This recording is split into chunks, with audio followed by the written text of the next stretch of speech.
My name is Emily, a 32-year-old housewife working part-time. My husband, Michael, is 2 years older than me, and we have a daughter, Sophie, who is almost 5. Michael is a manager in the production control department at a clothing manufacturer. After graduating from college, I worked as a teller at a suburban branch of a bank. I met Michael through a mutual friend. He seemed a bit quiet and reserved compared to my sporty nature, making me want to protect him. A year after we started dating, he proposed, we got married, and the following year, our daughter was born. My mother, known for her strong personality, comes from a rural area. It seems I inherited her traits, as I tend to take the lead at home. Now that Sophie has started kindergarten, I work part-time at a nearby supermarket 3 times a week. My parents, after early retirement, gave us their house and moved to a used vacation home near a ski resort. We live in the house they gave us. My father, who started making soba noodles as a hobby, opened a small soba noodles restaurant. The location along the main road brings in decent business. My mother makes crepes with buckwheat flour. And their place has gained a quirky reputation as a restaurant where you can eat handmade soba noodles and delicious crepes. They are living a carefree life. On the other hand, my in-laws, who live about 30 minutes away by car, are problematic. My mother-in-law comes from a prestigious old family, and my father-in-law married into that family. Naturally, she is very dominant and dotes on my husband Michael, who is their heir. Michael, clearly a mama's boy, often goes back to his parents' house. She, wanting a male heir, doesn't care for our daughter Sophie and constantly pressures me to have a son. Even when we visit with Sophie, she says, "Wow, Sophia, you've grown so much." "Grandma, my name is Sophie." "You still don't remember?" "Oh, is that so?" "Well, it doesn't matter. That's why I don't like you, Grandma." Goodness, this child is so rude. "I wonder who she takes after," she says, looking at me with a frown. "She's my child, so she's honest." I say to myself quietly. Because of this, Sophie doesn't warm up to her. My father-in-law, being almost invisible, doesn't interest Sophie either. This constant tension has gradually estranged us from them. Meanwhile, Sophie adores my parents, saying, "I love Grandpa's soba noodles and Grandma's crepes." My mother-in-law still calls my husband Mikey, and they spend most of their time chatting. Michael constantly calls her a mommy. He's such a mama's boy, it gives me chills. When she sees me, she says, "Emily. Our family needs a male heir. A daughter just won't do. Have a son soon." As if I could just pop one out, so I brushed her off. Our neighbor has a grandson. "They're so happy to have a good daughter-in-law," she sighs. "And compared to them, we." She trails off, making it clear she blames me. I don't know if it's an old family or a famous family, but it's too much of an anachronism. My father-in-law, unable to oppose her, just nods along. Despite this, I endure for the sake of my daughter, who I love dearly. But Michael often says, "If only Sophie were a boy." When I ask, "What's wrong with a girl?" he responds, "But mommy says." Then my mother-in-law calls me after hearing about our communication from Michael. "Why are you mistreating Mikey? As a wife, can't you take care of your husband?" I push back against such comments. "Oh, do you take care of your husband?" I haven't heard him speak in a long time. "How dare you? You wicked daughter-in-law. If you mistreat Mikey again, I won't forgive you." "Humph, if I'm wicked, then you're a devil. You should really cut the cord with your son." I was now in a full-blown war with her. One day, my husband came to me with a request. My parents want to go on a trip, and I'd like to help them out a bit financially. He asked me to come up with about $1,000. Where do you think we have that kind of money? You know how much you make, right? Well, yeah. Then you should understand. We want to go on a trip too. I let out my frustration. But, my parents are getting old, soon they won't be able to travel anymore. They want to go while they still can. He pleaded emotionally. Isn't this a way of showing our respect to them? He appealed to my emotions. I get it, but can't they manage with their own money? They bought a lot of travel gear and now don't have enough for the trip itself. Unbelievable. They should have planned better, they are just like you. Don't be so harsh. Don't you feel sorry for them? I don't feel sorry for them at all. Stop trying to play the good guy at our expense. But. No buts. He shrank in front of me as I stand with my arms crossed like a sentinel. Our daughter, watching this, clapped her cute little hands and said, "Mommy, you're so cool." My husband, unable to stand up to his scary mother, called her to tell her he couldn't get the money. Honestly, your wife is useless. If she can't even support her husband's parents, she's not real family. Do something about it. She works part-time. Doesn't she? She should have some savings. The trip is coming up soon, so hurry up. In the end, he secretly withdrew $1,000 from Sophie's savings to avoid his mother's wrath. When I found out, I was furious and stormed over to their house. "Hi, I need to talk to you about the trip." "Oh, what's this all of a sudden?" "Don't play dumb." "What do you mean by asking for money for the trip? Didn't my son give us the money out of filial piety? What's wrong with that?" She was already in full battle mode. "He took the money from our daughter's savings. This is unacceptable, don't you think? It doesn't matter. She'll get married and leave eventually, so spending money on her is a waste." "What are you talking about? She's my precious child. Spending money on your child is a parent's duty." She, with a resigned look, said, "Honestly, why did we take you as a daughter-in-law? You haven't even given us a male heir and are of no use to this family. I didn't marry into this family for that. If you want an heir so badly, why don't you have one yourself?" With that, I stormed out of their house. I decided that the $1,000 would come out of my husband's allowance. When they returned from their trip, they called my husband and Sophie over to their house. While I was curious, my mind was preoccupied with planning Sophie's 5th birthday party. It's challenging to plan a birthday party for a child this age. Who to invite? Since Sophie's friends who invited her to their birthday parties, we have to return the favor and invite them. But there's a limit to the number of guests we can have. Then what party food to prepare? We also have to consider the budget and her present. Of course, we are planning a family party in the evening. My brain cells were completely overloaded. My brain is craving sugar. I need to recharge. I ate 3 of my favorite custard puddings and finally came up with a plan. Feeling a bit relieved, my husband and daughter came back from my in-laws' house. But our usually cheerful daughter quietly went to her room and shut herself in. When I asked my husband what was wrong, he replied, "Nothing happened." No way, that can't be true. It's our routine to greet each other cheerfully, matching our always lively daughter. This was the first time it didn't happen. When I went to check on her, I found her quietly crying. "What's wrong?" "Grandma told me I'm not needed, so I had to stay outside the whole time," she sobbed. What? Unbelievable. It seemed like something unimaginable had happened. "They only gave me a bottle of water, and I was outside in the heat the whole time," she continued. "And what about Dad?" "Dad was inside with Grandma, eating watermelon." "What?" I stormed out of the room and confronted my husband. "How could you leave Sophie outside in this heat? While you stayed cool inside? As a father, no, as a human being, aren't you ashamed?" I exploded with anger. But my husband, unusually defiant, retorted, "She was being too noisy, so I sent her outside. I made sure she stayed hydrated, so there's no problem." Right? That's unacceptable.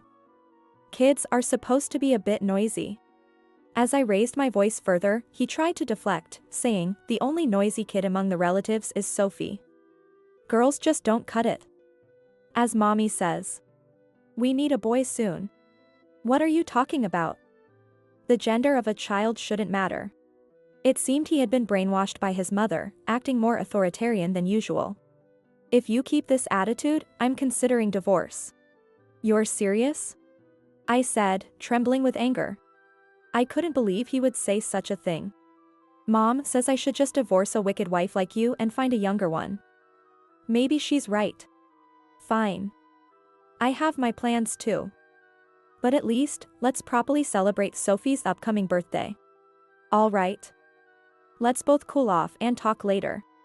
I realized their true intentions. That night, I didn't have the energy to cook, so Sophie and I went to a nearby family restaurant. My husband said he was going back to his parents' house and drove off again. Later, he called to say he'd be staying with them for a while but would return for Sophie's birthday. I lied to Sophie, saying, "Grandma is sick, so Dad went to take care of her." "Okay," she replied, seemingly trying to be considerate in her own way. I confided everything to my parents. Put her happiness first. If she's happy, you'll be happy too. We're here for you both. You can come here anytime. We'd love to see our granddaughter every day, my father said with a smile. Their house had enough space for us, and moving back wouldn't be an issue. School would be a bit farther, but it was manageable. The natural environment there was outstanding. Maybe we should separate now. The thought of divorce crossed my mind. Then came Sophie's birthday.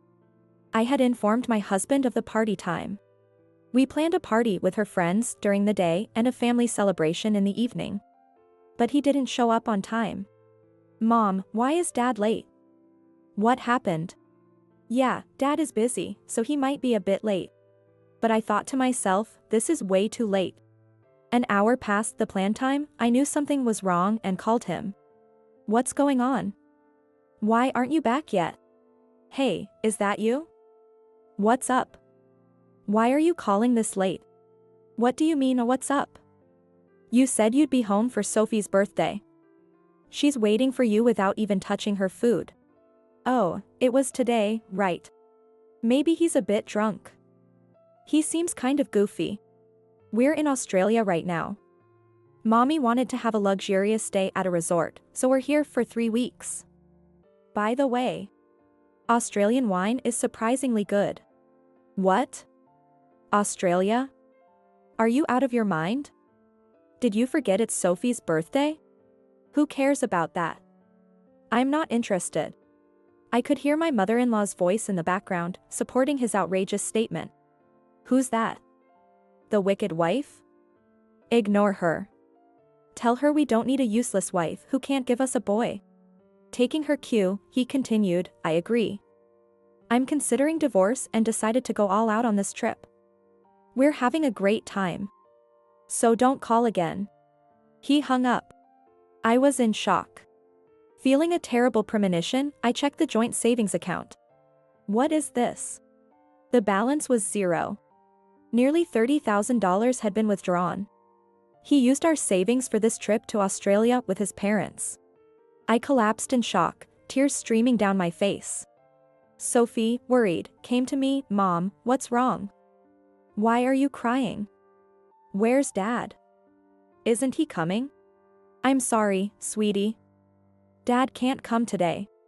He's not coming, but it's okay, because I have you, Mom. I love you so much," she said, hugging me. No, she was comforting me. Crying, I held her tightly.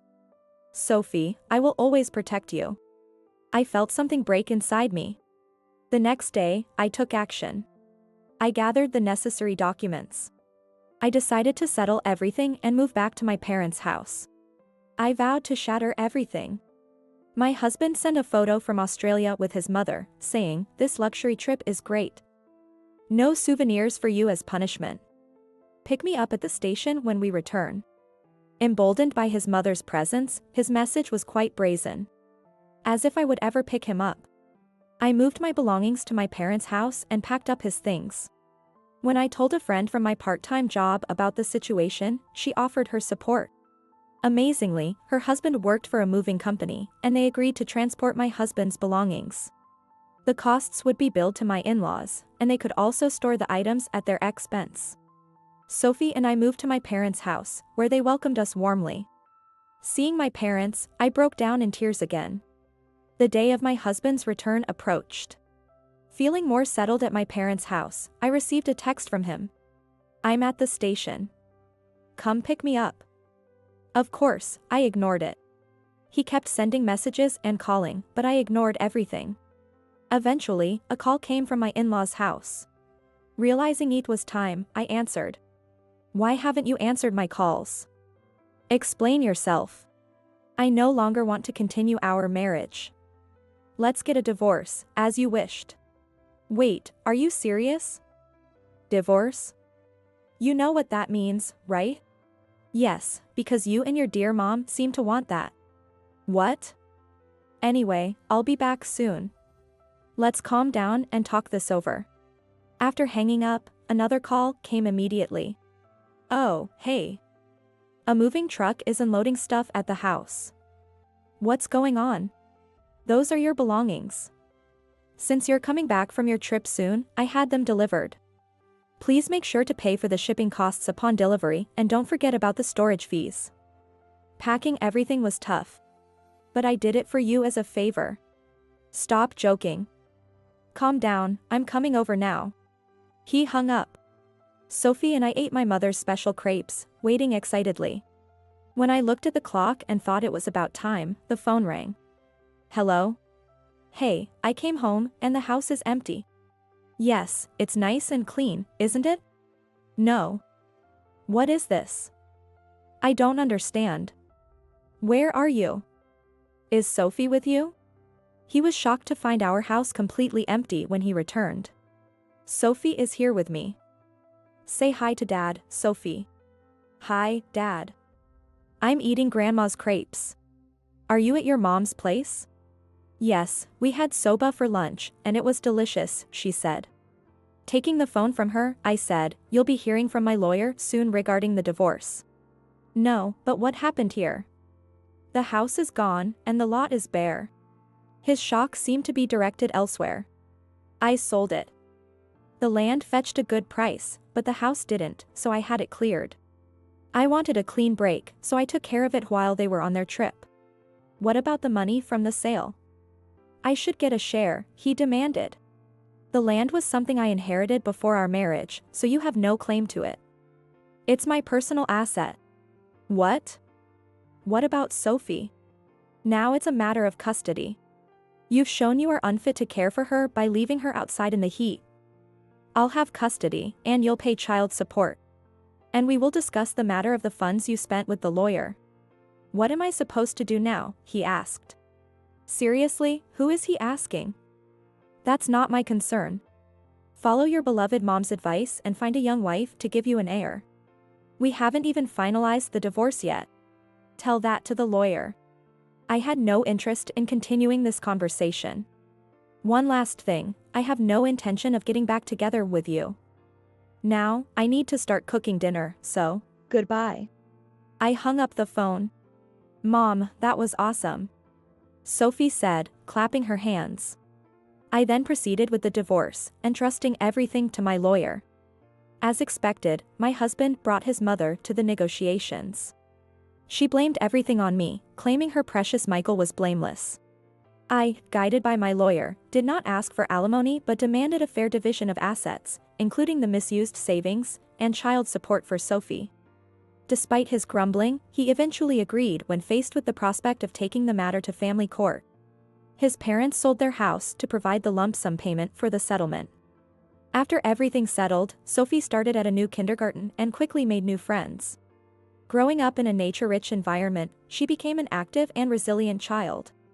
My experience as a former bank employee paid off, and I found a job at a nearby agricultural cooperative. I built friendly relationships with local farmers, often receiving fresh vegetables from them. One day, friends from our old neighborhood visited and updated me on my ex-husband's situation. He followed his mother's advice and was busy trying to find a young woman to remarry. He kept pursuing the young women at his company, but his persistence and creepiness made them all dislike him, and he eventually quit his job. After that, he developed a fear of women and now works part-time at a construction company with only men. His mother still pushes for him to remarry, but given his circumstances, it's highly unlikely he'll find a willing partner. This surely means the end of their prestigious family line. She probably blames it all on me, but I don't care. I started dating a man I met at work, a fellow single parent who works at the agricultural cooperative. Both of us are divorced single parents. Our children are in the same kindergarten class, which brought us closer, and now we are looking towards a future together. I bought a used car. We can't go to Australia, but Sophie and I often drive to nearby mountains and rivers. Her smiles have truly increased since we moved here. I realize my life is dedicated to protecting this smile. Fortunately, my parents are still healthy and working. Together with my new partner, we dream of selling soba, crepes, and fresh, locally produced organic vegetables at the nearby farmers market. Today, Sophie and I drove to the riverside in our old car. The sky above is blue. As I watch her stack pebbles by the stream, I smile and take a deep breath.